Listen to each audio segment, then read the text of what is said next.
Muy bien, y vamos a seguir hablando justamente de la misión de la OEA que se encuentra en nuestro país, que ya ha tenido algunas de las reuniones más importantes con el presidente, con el gobierno, con el Congreso, con la fiscal de la Nación, y vamos a comentarlo con Miguel Ángel Rodríguez Macay, ex ministro de Relaciones Exteriores. Miguel Ángel, ¿qué tal? Bienvenido. Raúl, muy buenos días, ya tardes. Muchas Ah, gracias sí, por la invitación, ¿ah?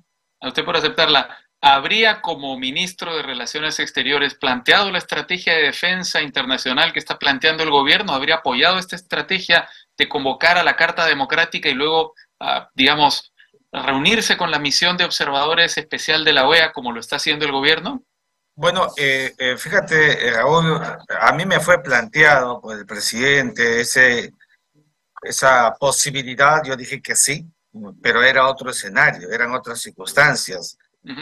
Te acordarás cuando había la intención manifiesta de cambiar el número de votos para vacar al presidente, de 87, que dice la Constitución, atropellarla, bajarlo a 78, 79, era una evidente circunstancia que sí ponía en riesgo la gobernabilidad. Ajá. Bueno, ese escenario, Pero no aunque han llegó a pasado activarse, ¿no? No llegó a as- hacerse. ¿Por qué así no es. llegó a hacerse? Bueno, es que eso no prosperó, como comprenderás, Ya. no prosperó. Y entonces yo era de los que tenía la vocación de presidente, esperemos, se nos viene la reunión de la ONU y luego la reunión de la Asamblea General de la OEA, como sabes, en octubre. Y Ujú. entonces no pasó nada, pero hoy son otras circunstancias.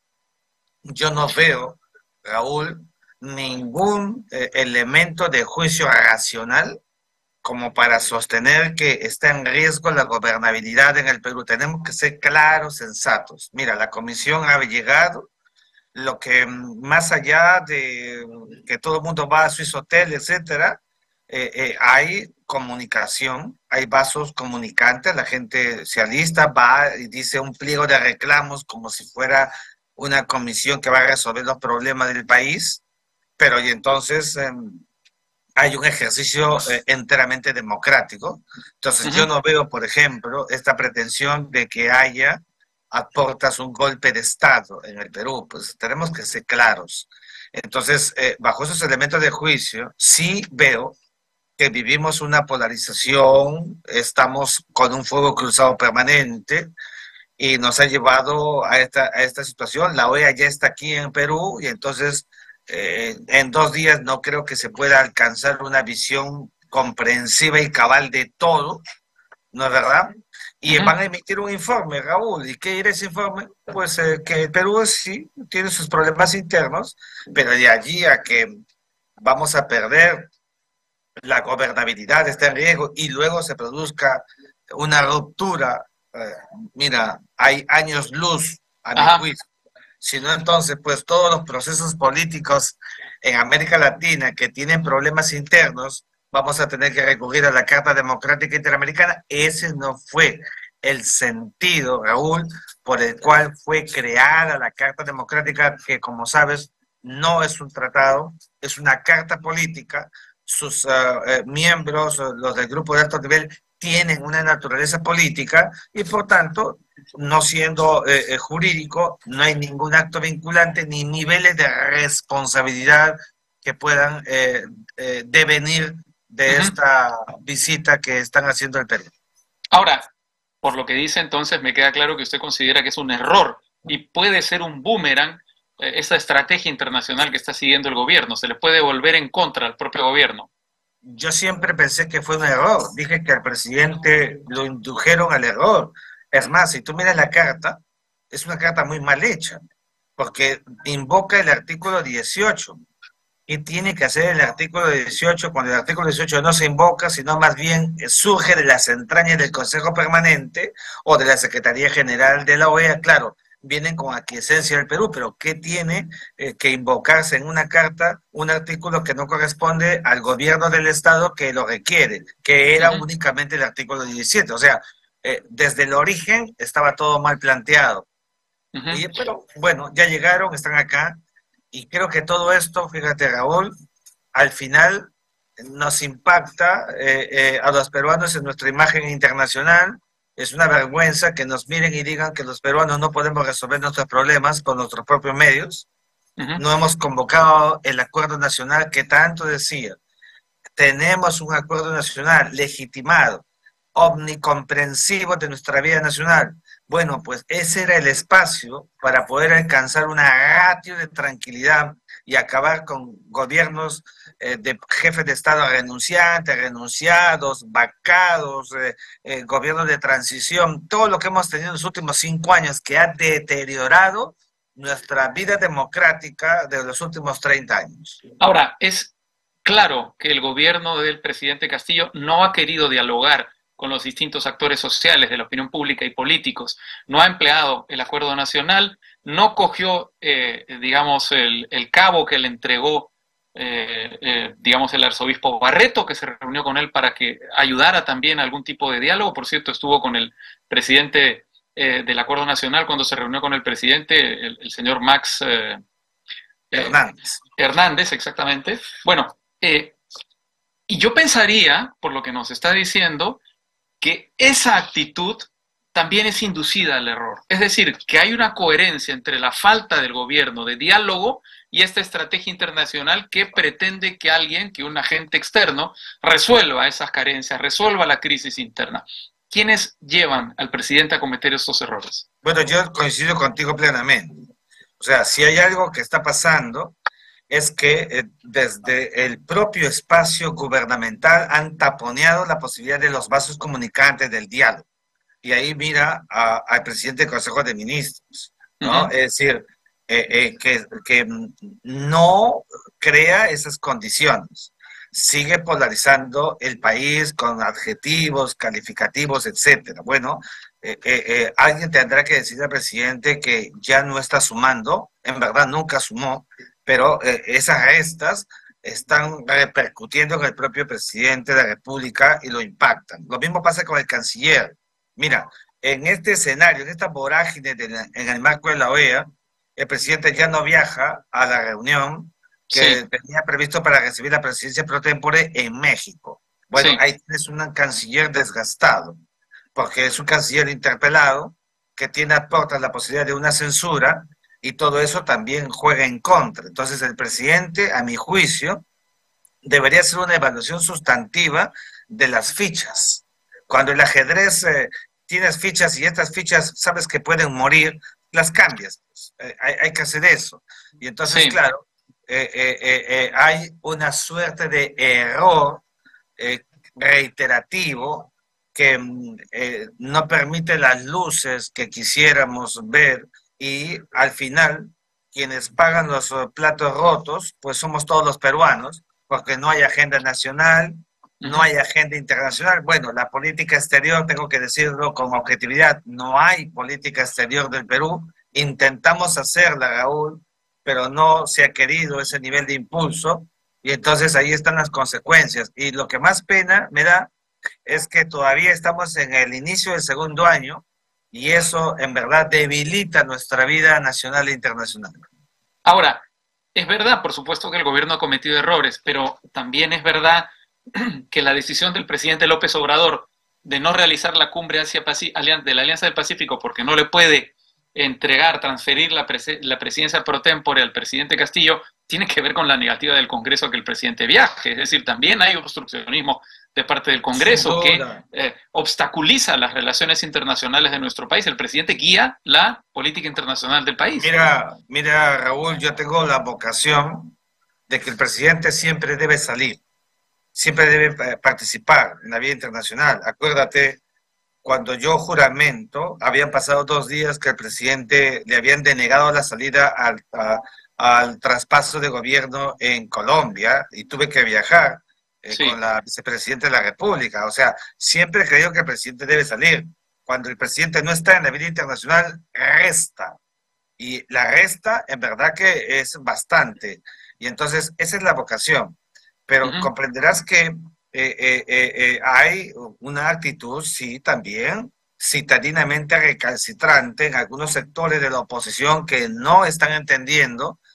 Cuando yo escucho, por ejemplo, hablar vamos a construir una vacancia. Por el amor de Dios, las vacancias nunca se construyen, porque por eso son vacancias, porque surgen de manera en el momento, Sí. no son la consecuencia de un acto deliberativo, sino más bien espontáneas, y acaban con defenestran a quien tiene el manejo de poder. Entonces, construir una vacancia, por ejemplo, insisto, es más bien un acto deliberado, es como una suerte de estrategia que no se condice.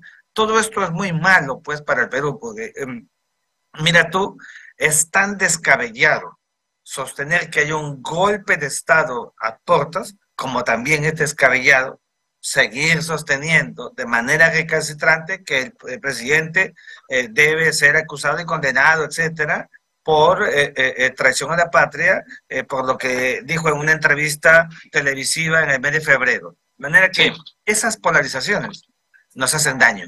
Pero esas polarizaciones son justamente a las que se está sometiendo a la OEA, es decir, la OEA está en las reuniones que está sosteniendo, tanto con el gobierno, como con el Congreso y con los demás actores políticos y jurisdiccionales, tomando nota justamente de esta profundidad de contradicciones, es decir, un gobierno Sí. que dice que hay un golpe de Estado en marcha, pero tiene un presidente del Consejo de Ministros que alaba a Hitler, pero tiene un presidente del Consejo de Ministros que permanentemente plantea cuestiones de confianza con el evidente propósito de cerrar el Congreso, que rompe todos los diálogos, los puentes del diálogo, y por otra parte está el Congreso diciendo que no tiene en marcha ningún golpe de Estado, pero impide que el presidente viaje y le lanza una acusación constitucional por traición a la patria por unas declaraciones desafortunadas en una entrevista.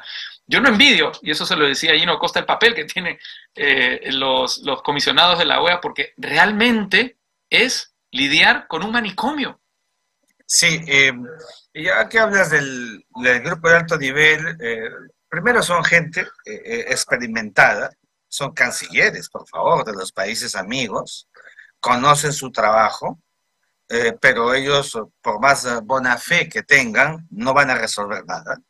Ni siquiera van a poder entrar en la interacción, van a escuchar. Raúl, son 2 días, hoy se agota, hoy acaba todo. O sea, no hay posibilidad de que haya una suerte de ida y vuelta y puedan completar una visión más cabal de lo que está pasando en el país. Por eso digo, la comisión ha venido en un tiempo muy corto y hace lo que puede, y sí, apelamos y confiamos en que serán muy objetivos a la hora de emitir ese informe que será elevado al Consejo Permanente.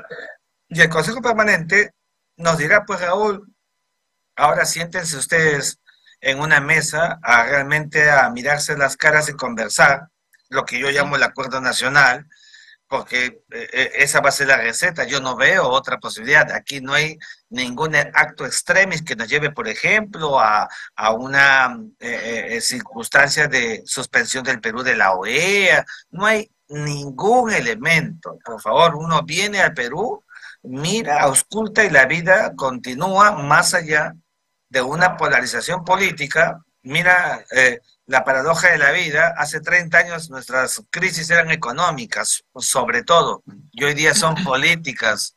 Por eso es que jalón de orejas a la clase política estamental del Perú de los últimos años, que no termina de comprender la verdadera agenda de la nación. Y hablo del gobierno y de la oposición.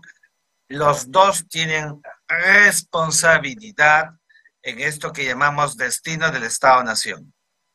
Usted nos dijo hace un momento que cuando fue canciller intentó construir una política exterior para nuestro país. ¿Qué se lo impidió? ¿El núcleo Ya. duro del gobierno del que hemos hablado, el Congreso o la propia Cancillería? No, yo creo que sí fue de las entrañas, ni siquiera de las entrañas de la Cancillería, sino de estas visiones de quienes creen que son dueños de Torre Tagle. Y bueno, ya pasó, yo ya no quisiera seguir hablando de ellos porque esto va a parecer como si fueran alguien que está detrás, casi con un llanto que no hay. No, simplemente decirte que cuando uno quiere hacer cambios, entonces inmediatamente le ponen la puntería. Y tú Pero viste entonces que usted siente que hubo una conspiración contra esos cambios desde pero Cancillería. eran muy pocos y además embajadores que ya estaban en el retiro y que fueron llamados para tener una participación y que no corresponden al verdadero espíritu de la Cancillería en su misión innovadora. Mira, yo vengo de una escuela con grandes diplomáticos de los que aprendí. Yo no soy diplomático de carrera, yo soy un internacionalista que me forjé y me hice en el Ministerio de Relaciones Exteriores y tuve la suerte de conocer, de alternar, de recibir los insumos, un total aprendizaje de hombres como Javier Pérez de Cuellar, el embajador que fue para mí como un padre Gonzalo Fernández Puyó, Juan Miguel Fácula, Alfonso Arias Xerey BPC, en fin, una serie de grandes hombres de Torre Tagle, que uno mira esa escuela y esa es la escuela que pensaba siempre en el vanguardismo de nuestra diplomacia, pensando en el interés nacional que se ha perdido. Tenemos que decirlo. Hoy día son los intereses de los puestos, de los cargos, de las coyunturas. Por eso es que no hay política exterior, pues porque si hubiera política exterior, hace buen rato el Perú, sin que tenga que ser potencia mundial, estaría dando la hora. Ha pasado la pandemia y no tuvimos protagonismo. Está la guerra de Rusia con Ucrania y no tenemos protagonismo en las Naciones Unidas. Repito, como decía siempre el propio Pérez de... Hemos tenido un momento en el que se ha congelado. Ahí está, lo hemos retomado. Para ser vanguardista no hay que vanguardismo y en la vida internacional pues hay que Estamos teniendo problemas con el internet de Miguel Ángel Rodríguez Macay. No sé si podemos recuperar la señal porque estábamos ya, bueno, ya estábamos llegando al final de la conversación sobre temas muy importantes que tuvieron que ver con su paso por la Cancillería. Tenemos problemas evidentemente okay. Una ratio de... No, desafortunadamente hemos perdido la comunicación. Bajemos el audio que se está colando. Hemos perdido la comunicación con el ex canciller Miguel Ángel Rodríguez Macay. Y eso es lo que no hemos visto. Muy bien. Miguel Ángel Rodríguez Macay, no sé si nos está escuchando. Bueno, hemos perdido la comunicación desafortunadamente. Vamos a tratar de recuperar la comunicación con Miguel Ángel Rodríguez Macay, con quienes estábamos hablando de su paso por la Cancillería. Vamos a hablar de otros temas.